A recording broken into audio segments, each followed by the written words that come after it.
Assalamualaikum warahmatullahi wabarakatuh. Waalaikumsalam warahmatullahi wabarakatuh. A'udzu billahi minasy syaithanir rajim. Bismillahirrahmanirrahim.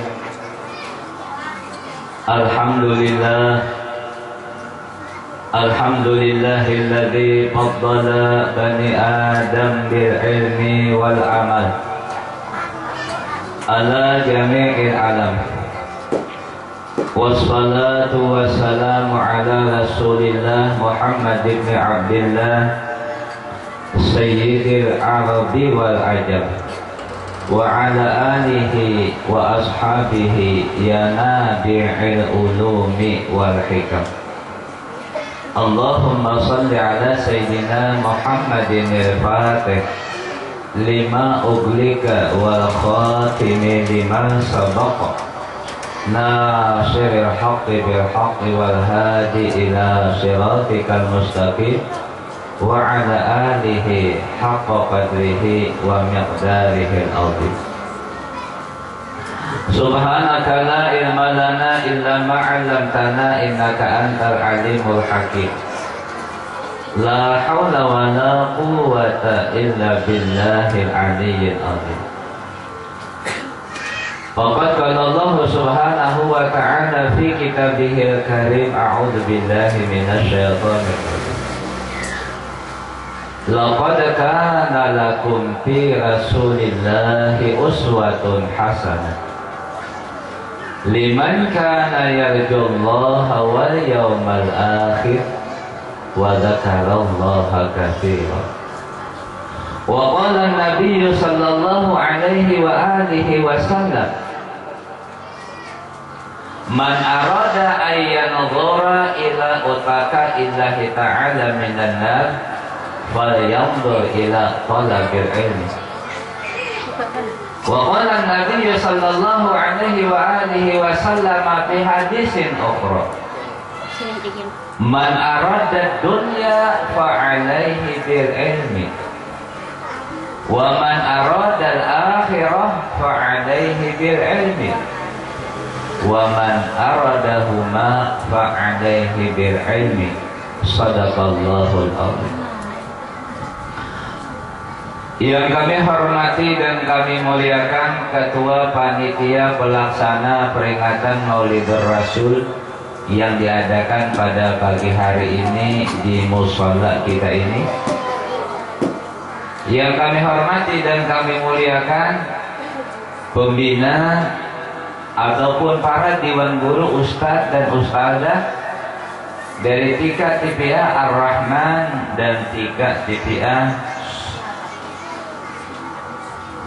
Hidayatul Sibyan yang ada di tengah-tengah kita hadir pada pagi hari ini, yang juga sama-sama kami muliakan para tokoh-tokoh agama, tokoh-tokoh masyarakat, bapak-bapak, ibu-ibu, kaum muslimin dan muslimat, serta anak-anak sekalian, baik santri maupun santriawati yang kami hormati dan kami banggakan.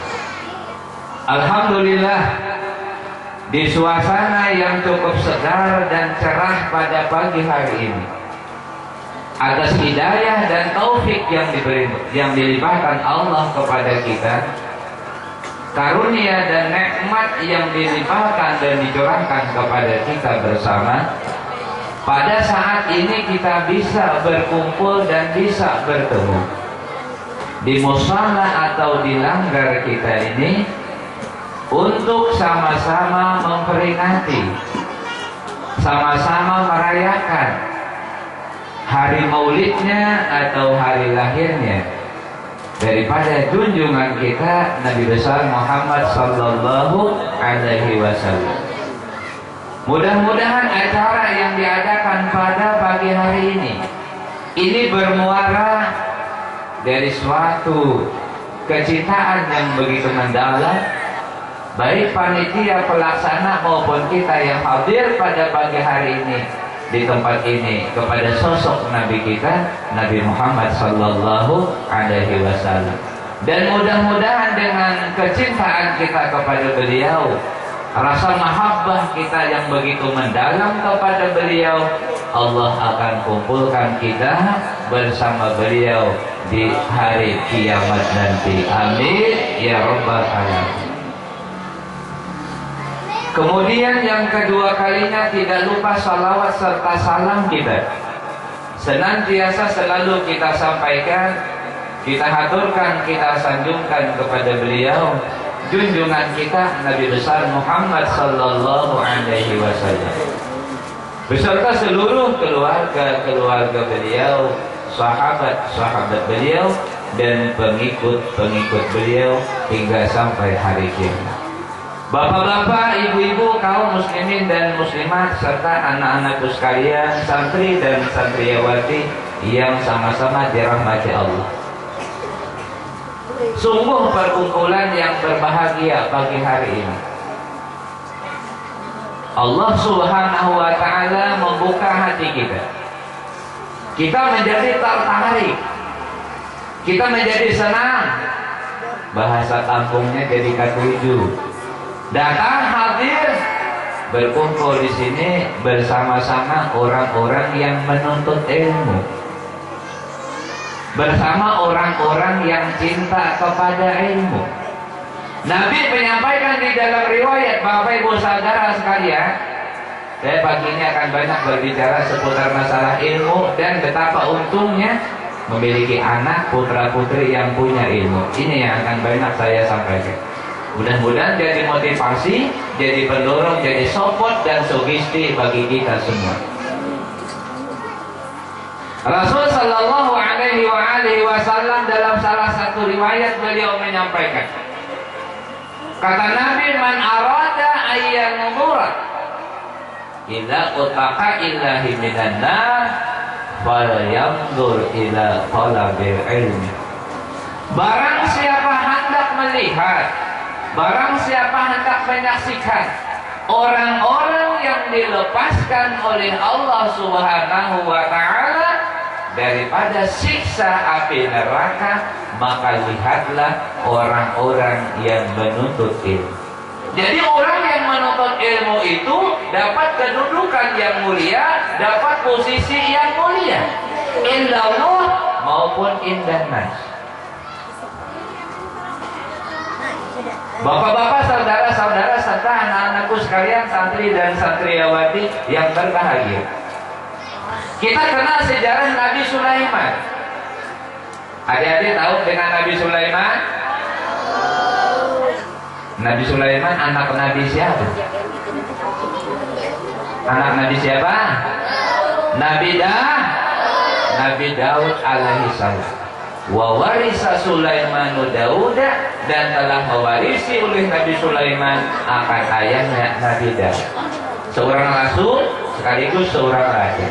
Yang mau kita bicarakan ada hubungan dengan ini santri, dengan ini ilmu, dengan ini tempat atau wadah nuntut ilmu adalah, menurut riwayat yang datang daripada Abdullah bin Abbas, sepupu sekali Nabi, orang yang alim, orang yang mumpuni di dalam hal bidang ilmu tafsir. Bahkan tafsir pertama dalam sejarah Islam yang ditulis oleh manusia itu adalah ditulis pertama oleh Abdullah bin Abbas.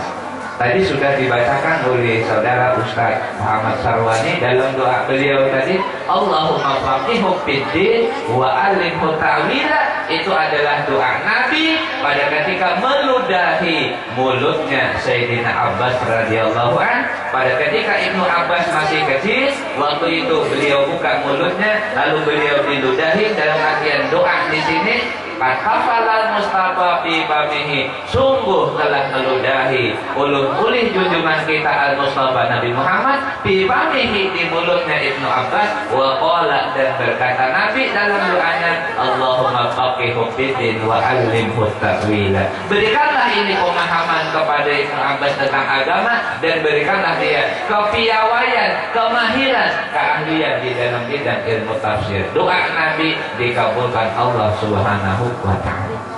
Bapak Ibu saudara sekalian yang sama-sama dirahmati Allah. Ibnu Abbas meriwayatkan,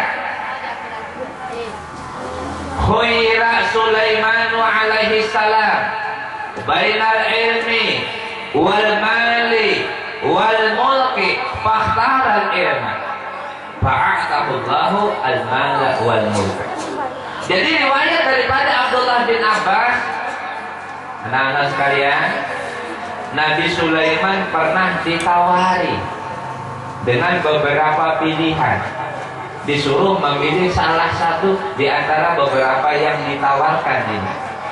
Nabi Sulaiman ditawari ilmu, ditawari harta, ditawari jabatan atau kedudukan, pangkat.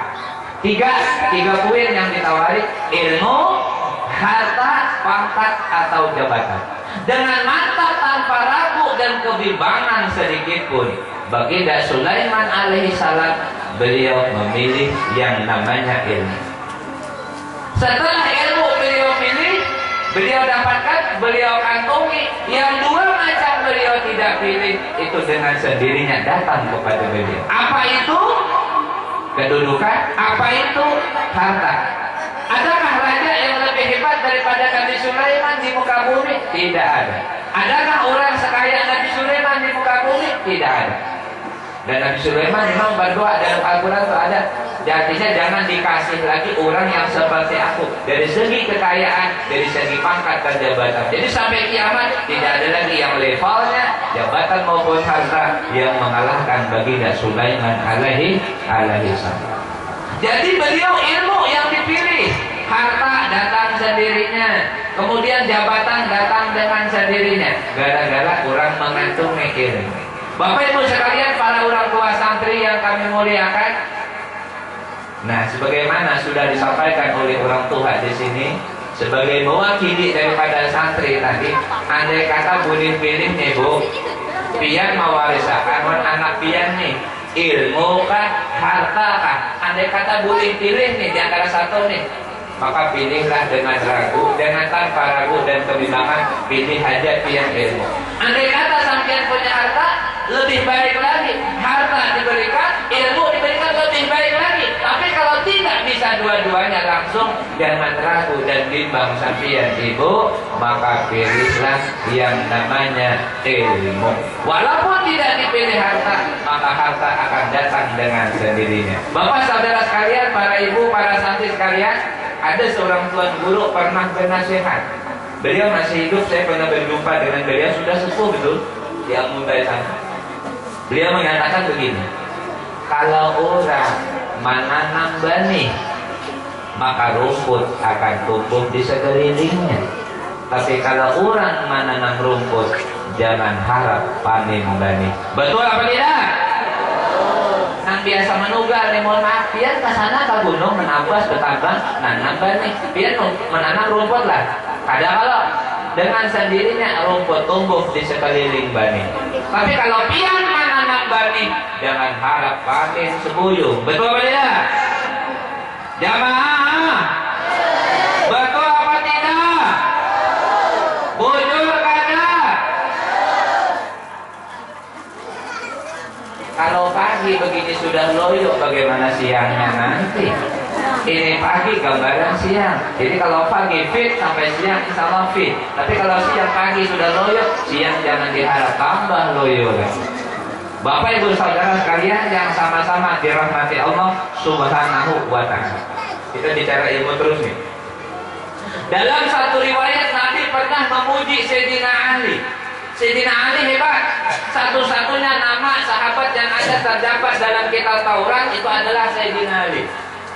Sayyidina Ali dari kecil, anak-anak itu sudah memeluk agama Islam, sudah yakin dengan risalah yang dibawa Nabi. Muka beliau tidak pernah ditundukkan kepada berhala, sehingga mendapat kemuliaan daripada Allah. Karena Allah wajhahu, yang Allah muliakan muka beliau, karena mukanya tidak pernah ditundukkan, kepalanya tidak pernah ditundukkan kepada berhala. Kalau yang lain-lain, Abu Bakar, Utsman segala macam itu pernah semua. Tapi Sayyidina Ali sedari kecil tidak pernah, karena bergaul dengan Nabi, sepupu sekali Nabi, besar kemudian menjadi menantu Nabi. Jadi dalam riwayat Nabi pernah memuji kepada Sayyidina Ali. Kata Nabi, ana Madinatul ilmi wa aliyun babuha. Aku ini kotanya ilmu, gudangnya ilmu, Sayyidina Ali pintunya. Mau masuk ke dalam gudang melalui pintu Nabi, gudangnya Sayyidina Ali, pintu gudang. Man falamma sami'al khawariju hadzal hadisa fasadu. Manakala mendengar orang-orang kaum Khawarij, kelompok Sayyidina Ali yang membelot, yang keluar daripada Sayyidina Ali, kelompok Sayyidina Ali mendengar hadis Nabi memuji, menyanjung kepada Sayyidina Ali, mereka dengki dan iri hati. Lalu dikumpulkanlah oleh orang-orang kaum Khawarij tadi 10 ahli debat, ahli pakar berbicara, bahasa orang kaki sekarang ahli argumentasi, ahli debat. Ada kan di TV, seperti TV One ada debat kandidat gubernur Kaltim, ada debat. Jadi ini terjadi debat antara Sayyidina Ali seorang diri berhadapan dengan 10 pakar debat, ahli berdebat, ahli bepandir, yang pintar-pintar bepandir, 10 dari kaum Khawarij berhadapan Sayyidina Ali. Yang menjadi topik pembicaraan 2 saja. Mana hebatnya, mana utamanya, mana agungnya, mana afdalnya antara ilmu dan harta. 2 topik saja. Ilmu dan harta. Jadi nanti duduk santai aja. Orang-orang Khawarij pakar debat 10 di muka. Nah, ahli bepandir semua, ahli argumentasi semua, panggilan. Lalu maju satu. Ya Ali, wahai Ali, ayyul afdal, mana yang lebih afdal, al-ilmu bainal ilmi wal mali. Mana utamanya, mana hebatnya antara ilmu dan harta, mana hebatnya? Sayyidina Ali santai saja menjawab, al-ilmu afdalu minal mali. Ilmu lebih hebat, ilmu lebih agung, lebih mulia daripada. Nah, barangkali hubungannya di situ. Pada karunia yang itu zaman Nabi Musa di daerah Arab sana, Timur Tengah. Bapak saudara sekalian, ilmu kata Sayyidina Ali warisan Nabi, sedangkan harta warisan karun. Aku pelutut orang ini mundur, duduk manis belakang. Maju lagi satu. Ini ada 10 macam. Kalau ke 10-nya nih, kalau bicara maulid kita jadi separuh-paruh aja lah, supaya jadi motivasi aja sifatnya. Maju lagi satu, duduk lagi. Ya Ali, mana afdalnya, mana utamanya, ilmu dan harta. Ini supaya tertanam di dalam batin kita betul-betul dasar dan takut kebimbangan lagi. Anak sekolah jangan gak didukung dia. Mau apa aja anakku ada sekolah, pokoknya pemangkin. Anak ada Darussalam ada sekolah. Jual kabun gatah pada bapak, jual sepeda motor pada bapak. Asal anak mengaji. Ada bapak kalau perlu rumah dijual, jual. Asal jangan rumahnya kan dijual. Kalau kan habis modal ini bapaknya rumahnya itu jual, jangan. Kalau sekarang tidak perlu, nanti ada saat-saatnya yang perlu bapaknya. Kok akan-akan gak ada paham tuh bapaknya aja yang paham dan namanya. Betul apa tidak Bu? Nah, ibu ini pura-pura aja. Selingan-selingan. Ya. Ada apa-apa, ada masalah. Berhari di kampung Anda ngomong ke si anak sekolah, ada bisa di kampung cuma perumahan aja, jual perumahan. Ada masalah. Ada masalah. Kita menjual tanah, menjual kebun berani, tapi beli mobil, beli sepeda motor, mau beli rumah, tapi menjual kebun dan menjual tanah kada berani untuk anak menuntut ilmu. Anak menuntut ilmu ini pintar saudara, hafalannya luar biasa, sokong, habis di Mandaru sekolah kemana pengen anak nyambung, sokong terus, didukung terus, ini hafalannya luar biasa. Karena menghafal waktu anak ini itu melengket bagaikan mengukir di atas batu, sungguh sesuatu yang luar biasa. Jadi sedari kecil otak dipakai untuk menghafal, saudara. Coba lihat anak-anak yang lain di luar daripada ini pengajian, di luar daripada majelis ini, anak yang main HP melulu, aja main ini melulu. Jangankan bikin hafalan dia. Jadi sungguh beruntung, Allah sudah mau menghendaki, Allah sudah mentakdirkan. Jadi untung terus didukung, disupport. Tidak semua orang bisa seperti ini. Betul apa tidak? Tidak semua anak bisa seperti ini. Betul apa tidak? Bangga apa kita orang tuanya nih? Bangga tidak? Bangga, dan bangga dalam artian bukan menjadi kesombongan, tapi menjadi di sini adalah satu harapan besar anak akan membawa kebaikan rahmat di dunia wal akhirat. Ini maksudnya. Bapak saudara sekalian yang sama-sama dirahmati Allah, maju lagi satu. Kita cukup 3 aja ya. Ini 10 nih. Maju lagi satu. Wahai Ali, mana afdalnya antara ilmu dan harta? Sayyidina Ali menjawab lebih afdal ilmu. Mana dalilnya? Mana alasannya? Kata Sayyidina Ali, ilmu kalau diberikan kepada orang lain dia akan bertambah dan bertambah, sementara harta apabila diberikan kepada orang lain berkurang dan berkurang dan bahkan bisa menjadi habis. Jawaban Sayyidina Ali, betul apa tidak? Ustaz Sarwani beliau ngajar jauh-jauh datang ke sini, alhamdulillah membawa satu kebaikan bagi yang ada di sini. Beliau tularkan ilmu yang beliau punya. Hampir bisa beliau hafal surah Yasin, contoh, atau juz amma. Lalu muridnya datang minta diajarin juz amma. Setelah muridnya hafal balik, datang lagi murid berikutnya atau acil berikutnya mengaji. Ustaz saya mau ngaji, atau guru saya mau ngaji, tolong saya ajarkan surah Al-Fatihah biar bacaannya bagus, biar pas sesuai dengan makhraj hurufnya semua. Bilang Ustaz Sarwani, mohon maaf Bu, mohon maaf yang sebesar-besarnya, saya sudah tidak punya Al-Fatihah lagi. Al-Fatihah saya sudah habis, saya ajarkan kepada murid saya tadi. Ada seperti itu? Tidak ada. Makin diajarkan, makin hafal Ustaz Sarwani. Makin diajarkan, makin hafal. Tidak berkurang. Coba kalau harta 100.000. Bah, Anda ke pasar nih, ke Kumas. Buat nukar iwak man. Kasih 50.000, 50.000. Sudah mau berangkat. Ini contoh saja. Datang lagi anaknya, Pak, bensin sapi dan motor bahaya habis. Tadi nggak berapa, Pak, pulsa habis. Akhirnya habis. Karing, dia bapaknya tinggal kantongnya aja, nah, habis. Harta ada habis lah. Harta adakah habis? Apa ilmu adakah habis? Salah, ilmu adakah habis? Ada cadangan orang kehabisan ilmu dan habis sudah ada pernah terjadi. Karena kalau harta ada orang kehabisan, luar sudah mundur lagi, kalah lagi, maju lagi satu, kita 3 aja. Kalau dibicarakan ini sepanjang-panjangnya, panjang betul nih. Itu semua cerita yang demikian, itu ada debat demikian, itu ada dalam kitab Mawaidul Usbuliyah, ada ceritanya lengkap secara gamblang dan mendetail di dalam kitab itu. Maju lagi satu. Wahai Sayyidina Ali, utama mana, hebat mana, ilmu dengan harta? Kata Sayyidina Ali, lebih hebat ilmu daripada harta. Mana dalilnya? Kata Sayyidina Ali, kalau orang punya ilmu, itu ilmu yang menjaganya. Tapi kalau orang punya harta, dia yang punya harta menjaga hartanya. Betul apa tidak? Ada orang sumetrik itu semalaman kada guring, apa? Menungguin durian. Maka ada ditungguin, diambil orang. Betul kada? Tuh sini berpondok ke situ, kenapa? Anak panen kenapa saya ditungguin? Kayaknya babi datangan. Jadi tungguin. Orang namanya mah duduk, kayaknya harta yang menjaga.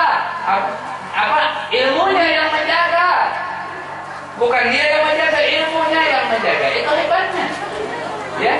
Dan kalau orang bawa ilmu, orang bisa ada mencuri, nggak bisa. Kalau harta bisa ada mencuri, bisa. Maling ilmu ada, nggak. Orang nggak bisa merampas ilmu orang. Tapi kalau harta bisa dicuri orang. Orang kaya, pagar, pakai pengawal, pakai security, pakai satpam, berkunci, begitu masih bisa dicuri sama pencuri. Tapi kalau ilmu ada nggak bisa. Bapak Ibu saudara sekalian yang sama-sama dirahmati Allah. Adik-adik mau dengar cerita tidak? Orang berhari itu mengaji bintara. Ditanya orang tua kita, ada senyaman bubuhan nikah boyah ini. Ada senyaman adik-adik sekarang. Orang berhari angkat pada tangi tuh di ujung kampung tuh Pangulu begana. pertumbuhan masyarakat lah. Di situ tokohnya nah, Pangulu di situ ada. Biasa bahari kan Pangulu. Tuh di situ bagian di ujung sana. Mulai di sini, nah rumah mendatangi Pangulu tuh 1 kilo ada. Berjalan kaki, jalan kaki, belum beraspal. Listrik belum ada, sepeda belum ada. Buruknya timba minyak, lampu timba kukus. Bahari tuh, tanya aja nih Pak.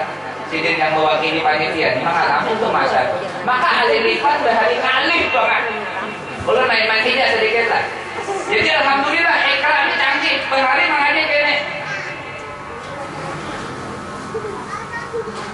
Non matisin datas nas. Tak datas tak air matia bawahi non datasna nas ta'ina kamang ngalihat bujur betul ada Ustaz Bahari gitu lah jalan bujur hari lipat Bahari maka betunjuk nah maka bakukus lah aku berjalan listrik ada kipas angin ada mengaji tapi semangat mengaji orang Bahari anda berangkat nih kemarin sudah disediakan di Solo daun niur kering deh kita daun kelapa kering tuh 2 sudah diikat nah. 1 untuk sana 1 untuk baliknya kadang pajak pasal hus menyala nah bujur belum lagi saling badan belum lagi hantu Bahari banyak bujur ada nih bujur jadi ada kisah Bahari mau dengar cerita jadi kisahnya pintarnya kayak ini. Si santri ini mengajinya belum lagi bisa. Paling seringan kan ada 2 pintu Ustaz ya, 2 handap kan. Membaca Al-Quran belum bisa, karena baru mengaji. Cuma diajarin 2 pendek, 2 handap, 2 mau makan, 2 mau tidur, segala macam yang pendek-pendek. Ringkasnya, antara rumah ini lawan tempat guru mengaji itu ada pohon beringin. Maka biasanya bila pohon beringin itu dihubungkan lawan hantu. Nah, hantu biasa dan Bahari memang banyak hantu. Wah ini kada ada lagi, kada tahu kemenangan simpannya. Nah, atau siapa kan menjadi hantu pada tahun nah, atau berubah sudah modus hantunya. Jadi ada seorang anak belakangan hanya pulang taduri bahasa kampung, bulik. Kawanannya udah bulikan dia mengaji tak lambat datang lalu lambat juga bulik sendirian pulang sendirian pasti tengah jalan dekat pohon beringin tadi tiba-tiba ada pocong yang pakai putih itu loncat-loncat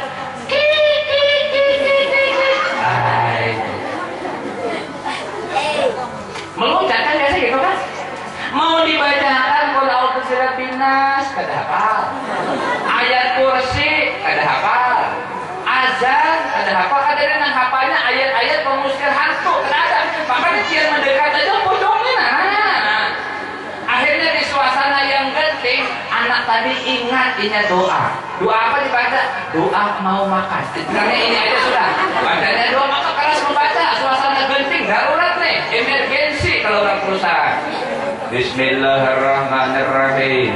Allahumma barik lana bima razaqtana wa qina adzabana. Jangan pocong.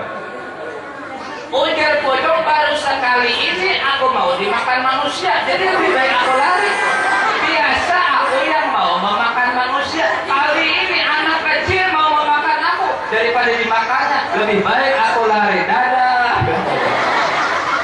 Untung apa dua mau makan kalau kada bujur-bujur dimakan pocong. Allah. Nah, jadi ada juga untungnya orang apa doa ini. Untung ada lo. Untung pakainya ada mengaji di TV ada apa doa makan nggak? Tanya aja nak Tuhan ini banyak mah ada apa? Bujur. Doa mau makan, doa sesudah makan, itu kan doa-doa, itu sunnah Nabi itu bu. Jadi untung gue sekali lagi untung bujur. Lah anak mau mengaji, anak mau sekolah, dipelajari sudah agama ini untung luar biasa. Sungguh sesuatu yang kayaknya nih tadi nah, apalagi kuat. Lah kalau ada tahfiz nanti masuk akan aja ini bagus nih. Bacaannya kayak orang Medina sudah. Belum ada istiqamah Samarinda Bu, yang Imam Islamic Center tuh nah. Tahu kalian itu orang mana? Orang Bilas, kampung kita Simpang 4 Wirang, belok kiri dari sini. Abdurrahman namanya. Ulun waktu di paman kita kumpul hari, cuman ini halus ngasih. Kayak ini, nah ulun sudah besar, karena ulun masuk pesantren, ulun sudah tamat SLTA waktu itu. Udah habis aliyah ulun waktu itu, ini masih tamat SD, mungkin halus aja. Waktu itu jinak beneran ulun kakak, kayaknya jinak. Ini ulun kedua itu kan jinakinnya berbulan karena. Coba, orang hadiran tahu tamatan. Jadi ulun pura-pura ada melihat kedua ini, wah ini. Oh, jauh ini. Doa berbulan. Pulang besar, habis 30 juz di kepalanya buat dia membawa pulang dari Hadramaut. Memang dari sini sudah hafal dia, nambah ilmu kademat pemangkin dia sekolah, kemudian lanjut ke Hadramaut, pulang Al-Quran 30 juz. Jadi Imam Islamic Center, masjid terbesar Kalimantan Timur, bahkan ASEAN menurut riwayat. Kapasitas 65.000, kalau tidak percaya datang Gabian Samarinda. Tahu dia sudah pernah Samarinda. Jadi beliau ini Ustadz pernah ditawari Bu, mau dikontrak oleh pemerintah kerajaan Brunei, mau dikontrak sama pemerintah kerajaan Brunei. Kita bukan cari gaji, cuma ditawari deh. Berapa mau digaji? Setahun mau digaji 90 juta. Itu gaji itu belum lagi fasilitas yang Soekarwa mau disediakan sama kerajaan Brunei. Tahu sendiri kita Brunei kan? Brunei itu negara paling kaya Bu, sultannya tuh manusia paling kaya Bu. Kaya-kayanya kita di Kalimantan Timur ini kan tidak apa-apanya Sultan Brunei Pak. Kan ada apa-apanya bujur mah. Sultan Brunei punya simpanan mobil jumlahnya 1.500 buah di bawah istana. Jadi tempat parkirnya di bawah istana itu bisa kapasitas mobil 1.500 buah. Mohon maaf, bukan mobil seperti kita. Kita ujungnya sama deh. Sinian, Avanza. Kalau Sultan Brunei satu Ferrari 25 miliar satu buah. Tapi orangnya fanatik agama. Besok ulang tahun negara, malamnya sembahyang hajat disampaikan seluruh negeri. Bayang hajat itu bersyukur kita negara amat. Kayak itu Sultan Brunei. Pidatonya tauhid semuanya. Luar biasa, makmur. Adakah bencana orang? Adakah tsunami orang? Adakah orang sana korupsi? Adakah dimuk? Ada tegamal. Memang sultannya fanatik agama dan manusianya, rakyatnya fanatik semuanya agama gue. Setiap sembahyang Jumat di Brunei, imam tuh wajib bawa kunut di sana. Diwajibkan bagi pemerintah Brunei. Jadi begitu sujud rakaat yang kedua begini rokok, berdiri, bangkit, tidak. Setiap hari Jumat di Brunei Bu, baca doa Allahumma hdina fiman hadait. Setiap masjid semuanya. Itu hebatnya Brunei. Dan di Brunei itu Ahlus Sunnah wal Jamaah sama dengan amalan kita orang Banjar sama sana. Mau wiridnya, bacaannya sama semuanya. Berjanji sama di sana semuanya. Di Brunei hebat punya orang. Gak bisa yang macam-macam. Ada ustaz orang kita Indonesia. Bukan ulun maksud menyinggung ini. Mungkin apakah dia kan salah ngomong saja. 20 tahun bila diam di Brunei, bilangnya kita nih mau berkunut kepada kesembahyang subuh nih ada apa-apa aja. Kan mau diarah ke paham lain sudah itu. Akhirnya apa? Dipulangkan sama pemerintah Brunei. Padahal sudah 20 tahun berarti di situ ustaz. Karena salah ngomong itu, akhirnya dipulangkan. 20 tahun di sana betul-betul dijaga Ahlus Sunnah wal Jamaah. Nah, Bapak saudara sekalian, sudah kita bicara ilmu. Mungkin kita bicara maulid lagi.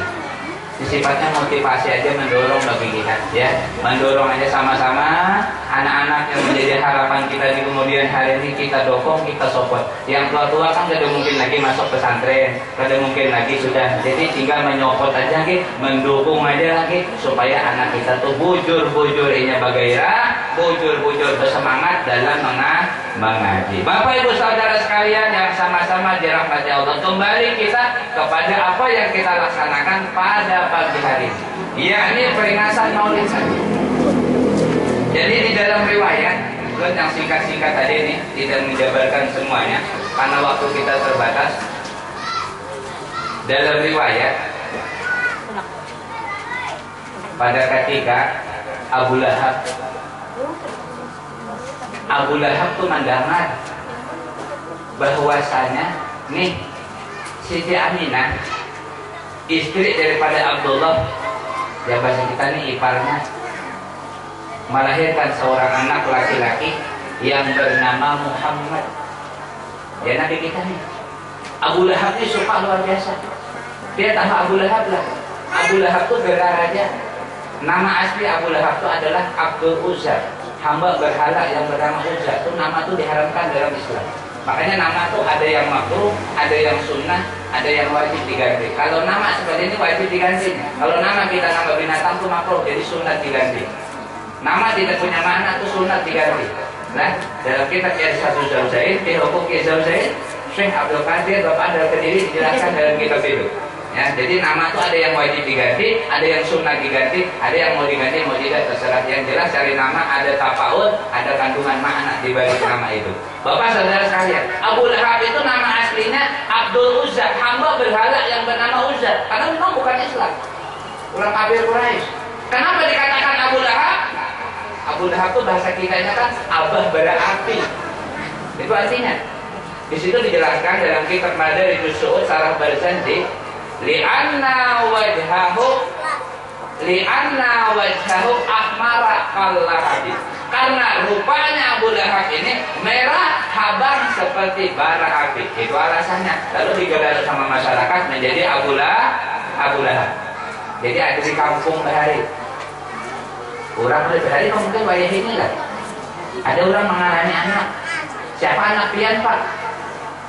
Di sini pengarangnya anak ini Abu. Manjuran handaknya ngaran Abu saja. Ada bilang panjang-panjang. Aku melihat perkembangan dahulu aja. Aku melihat perkembangan anak pun itu. Bila anak pun baik, akhlak baik, pun bakati baik, kita pun tambahin menjadi Abu Bakar. Nah, tapi bila anak pun besar nanti berkembang, dia lucu, jenaka lucu, aku kasih nama Abu Nawas. Bila ini sudah kita besar, kaya raya, terhormat kaya raya, aku kasih nama, aku tambahin Abu Rizal Bakri. Tapi bilanya nakal luar biasa, maksiat terus, aku kasih nama Abu Lahab. Jadi melihat perkembangan dahulu. Jadi berada orang pas-pas biar nama itu, tapi hati-hati dia. Lihat perkembangan.